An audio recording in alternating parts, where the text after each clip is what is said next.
वालेकुम, welcome to my channel Rahman's kitchen. जी मैं शुक्र अल्हम्दुलिल्लाह से बिल्कुल ठीक हूँ और उम्मीद करती हूँ कि आप सब भी ठीक होंगे। हो गई थी 5वीं सहरी की सुबह, मैं उठी, तहज्जुद की नमाज़ अदा की और मैं आ गई किचन में सहरी बनाने के लिए। मैं रोटी बना रही थी। पता नहीं मुझे क्या हो गया था, रात से ही तबीयत कुछ अच्छी नहीं लग रही थी, गले में बहुत ज़्यादा पेन हो रहा था और बॉडी भी पेन हो रही थी। तो मैंने अपने लिए गर्मा गर्म कॉफ़ी बना दी और मैं इसी के साथ इस सहरी करने के लिए बैठ गई। ये रही मेरी सहरी, कौरमा, रोटी और गरम गरम कॉफ़ी पी ली थी। इसके बाद मैं थोड़ी देर सो गई, फजर की नमाज़ पढ़ के सो गई।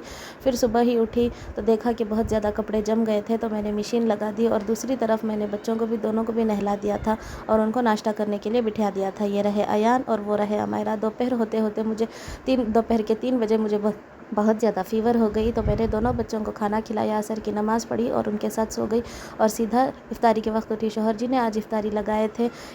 शौहर जी को मेरे हाथ का हलीम बहुत ज़्यादा पसंद था, तो मैंने इसकी सारी अरेंजमेंट कर दी थी। दाल भिगो के रख दिया था, मटन को भी गला दिया था, लेकिन मेरी तबीयत इतनी ज़्यादा ख़राब थी कि मुझे उठा ही नहीं जा रहा था।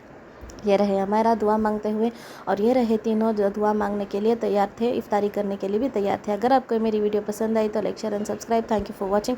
Take care. दुआ में याद रख